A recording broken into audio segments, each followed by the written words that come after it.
Hey everyone, Happy New Year, and we want to say Happy New Year and welcome to the very first Radiotopia Presents of 2024. It's a series that we are truly excited about. It's called Shocking, Heartbreaking, Transformative. Now, this is from documentarian Jess Shane, who put out an open call on Craigslist and then worked with 4 strangers to explore the standard rules that documentarians and journalists use to tell their subject stories. So this series gets into all sorts of questions about what happens when people's real lives are collected, edited, and consumed.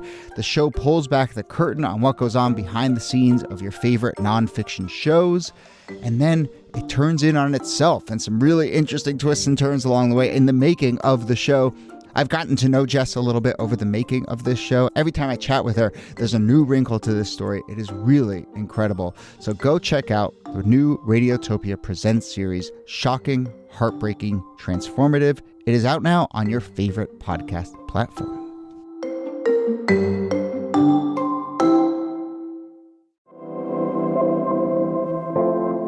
Hello and welcome to This Day in Esoteric Political History from Radiotopia. My name is Jody Avirgan. This day, November 29th, 1978. Much of San Francisco is in shock. There have been a few days of riots and violence in the wake of the assassination of Harvey Milk 2 days earlier on November 27th. Milk was a 48-year-old San Francisco supervisor, the city's first acknowledged homosexual official. He was assassinated in the San Francisco City Hall building, shot 5 times by former city supervisor Dan White. Also shot and killed that day was San Francisco Mayor George Moscone.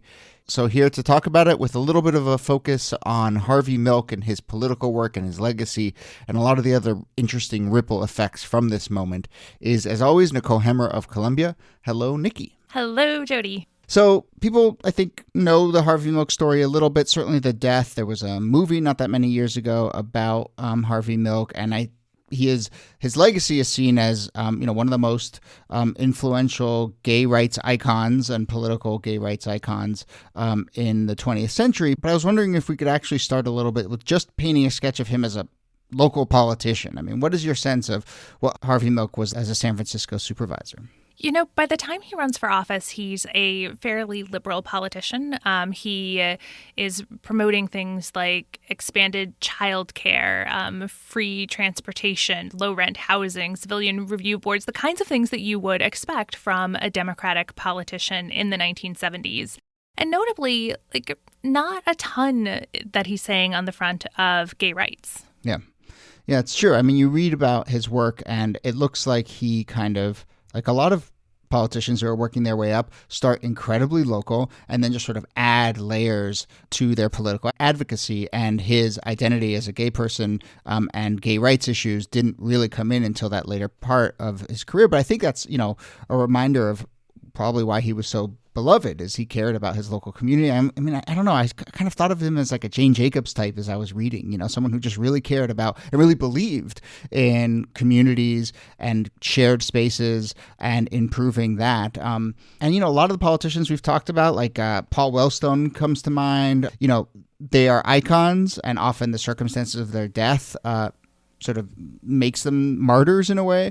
But the thing that made them beloved was this sort of retail politics, their connection to their community, their caring about their community. I feel like this is a really good reminder of that. Yeah, Milk was actually born and raised and came up in New York City. He doesn't move out to San Francisco until 1969. But when he gets there, he wants to help the city, right? He wants to make the city run better. He's not there necessarily, and we'll get into why he moves into the fight for gay rights, but he really is there to fix the things that are broken.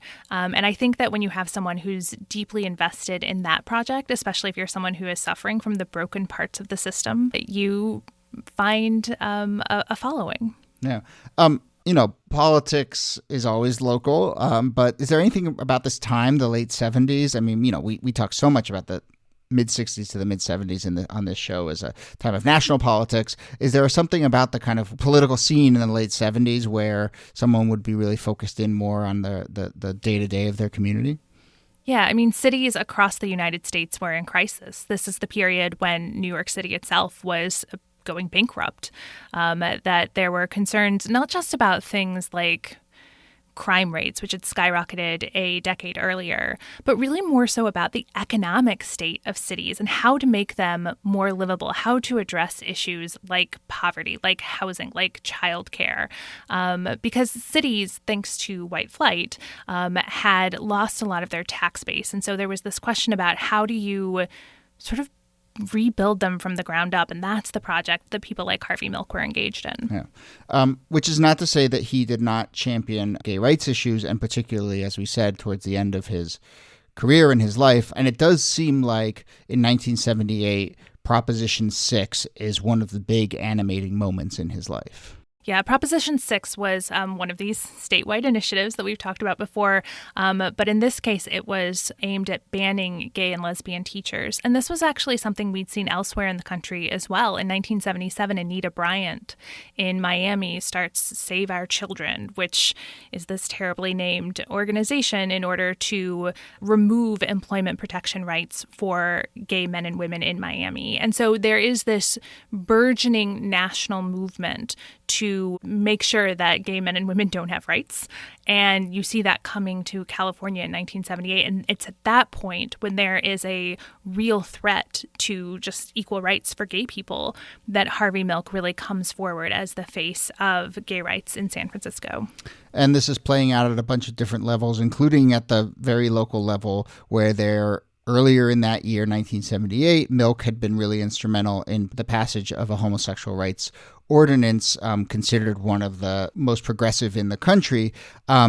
I guess now is where we introduce Dan White into this picture. So Dan White was also a member of the Board of Supervisors. He was the only one, if I gather, to vote against this ordinance. And then shortly thereafter, he resigned his board seat. What is your sense of how much this disagreement over this ordinance around gay rights was a factor in what ended up being a deadly dispute? So there were a lot of things that were driving Dan White in the late 1970s. I mean, he is coming into conflict increasingly with the other members of the Board of Supervisors because he's becoming more conservative than they are. But he's also pinched by the fact that he's not making very much money doing this. He had to give up his job as a firefighter, which had been his sort of main source of income. And so he was scraping to get by. And so ultimately he resigns his position. And then no sooner does he resign his position than he's clawing to get it back because he actually has gotten so deeply invested in the fights that he had been fighting. And he doesn't want someone who disagrees with his politics taking his place. Yeah. And so he develops, a real anger, and both towards Mayor Moscone, but also a little bit towards Milk. And I think Milk had lobbied against not reappointing him. But then on November 27th, he walks into City Hall. He evades the metal detectors. I think he breaks in through a window and then gets into the building. And he walks up to Moscone, shoots him 4 times after they have an argument. And then he runs into Milk. They step into an office and he shoots Milk 5 times. All of this within the Capitol building. In the Capitol building on a workday, there were tons of people around. In between shooting Moscone and Milk, he runs into Dianne Feinstein, who was also a politician in City Hall at the time, and obviously spares her. She's the one who ends up finding Milk's body and ends up announcing to the press later on that the murders happened. And so this is both evidence that he was not taking any precautions. I mean, he was doing this in broad daylight when there were tons of people around, but he was also deliberate, right? He was killing the people who he held responsible for his loss of his inability to regain his seat, and spares people who he doesn't blame. Yeah.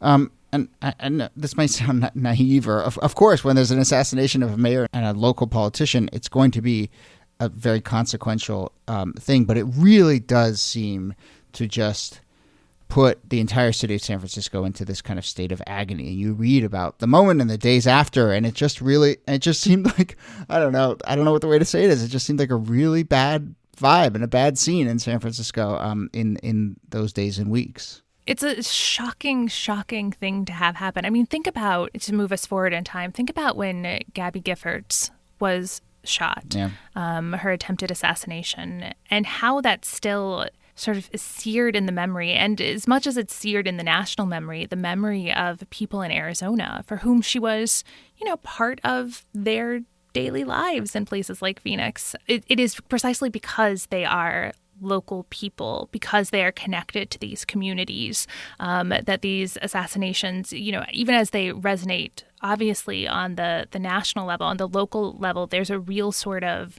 pain because the landmark is now marked by this incident. So as we start to think about the legacy of this story, there's one which is something that happens at the trial of Dan White, which we'll get to in a minute. But then the other is when Dan White is sentenced, and to many people seen as receiving a very light sentence. In the wake of that, there are what are called the White Night riots in San Francisco. And that really seems to be the moment at which Harvey Milk's martyrdom and his political legacy is cemented. Yeah, that's exactly right. I mean, White is ultimately sentenced to about 7.5 years in prison for murdering two people in broad daylight. He's found guilty of voluntary manslaughter.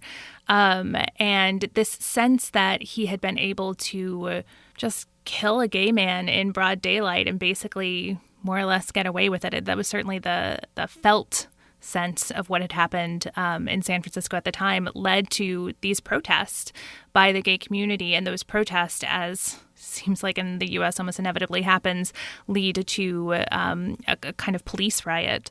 And that, I think, that unrest that follows what feels to many in the gay community like an acquittal almost is what helps cement this, I think, in the political memory. Yeah. So, some of the scenes from that day, about 3,000 people were at the peak of this, what was called the White Night Riot, were out in the streets. A couple police cars were lit on fire. Harvey Milk's friends and aides who were at City Hall were apparently trying to sort of bar the doors and stop this from spinning out of control, but people were throwing rocks and other stuff through the front doors of the City Hall building. And there was obviously, as we've been saying, deep anger, frustration with this verdict, a kind of expression of rage for a community that had lost a champion.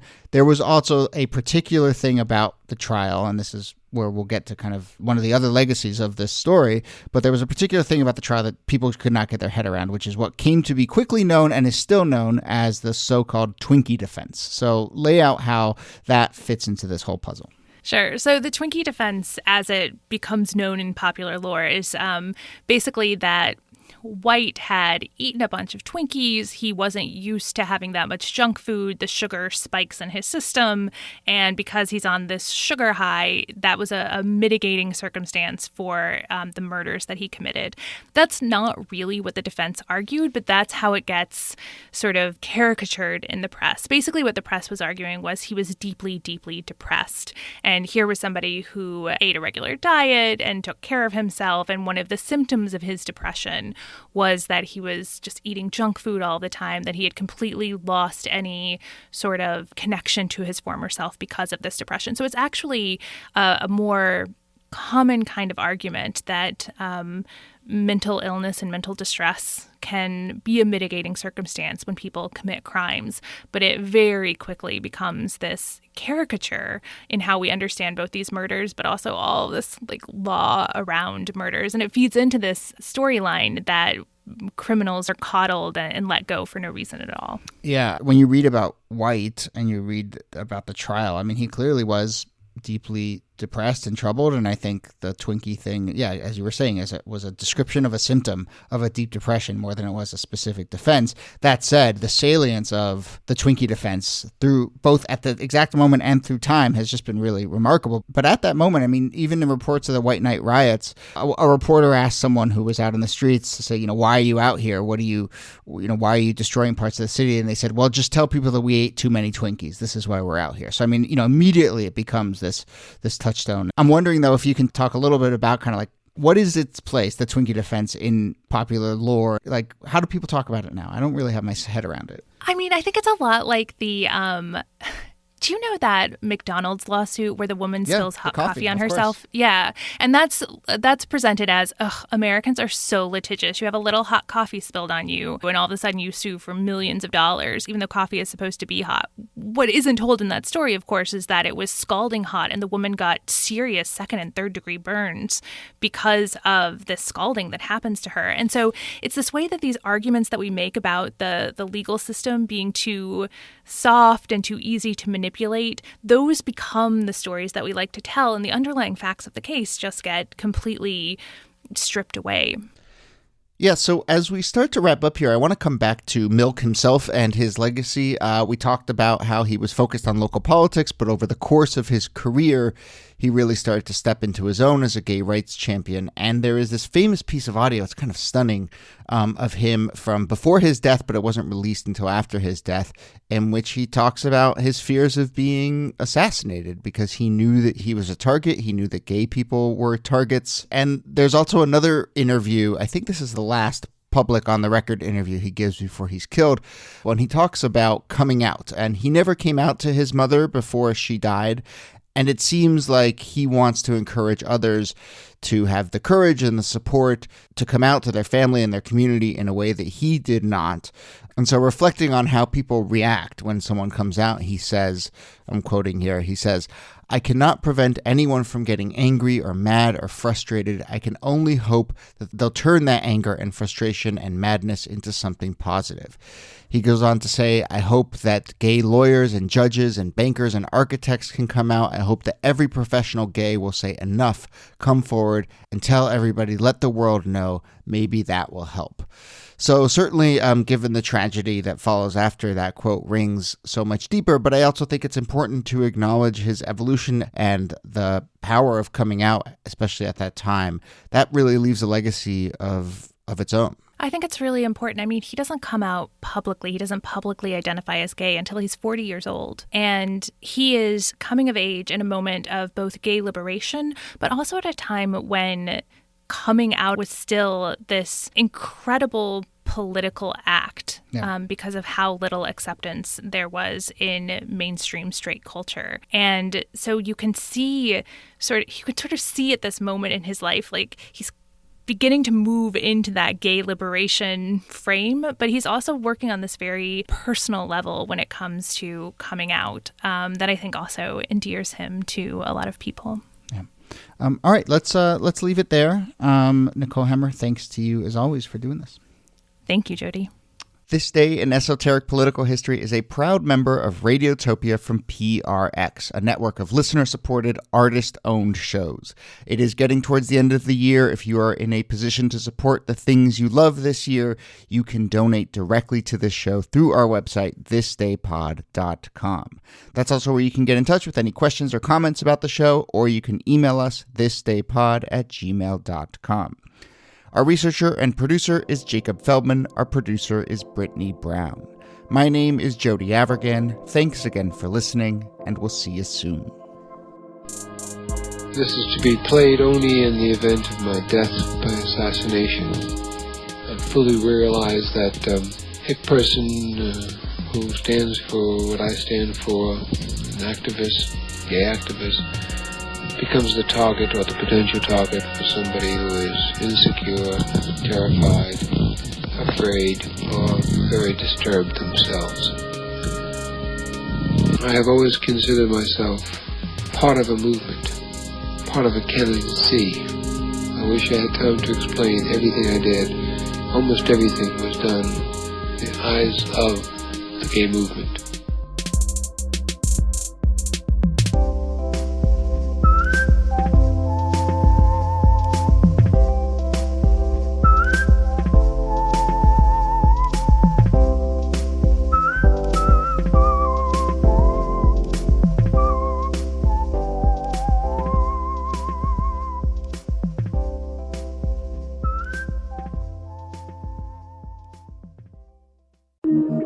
Radiotopia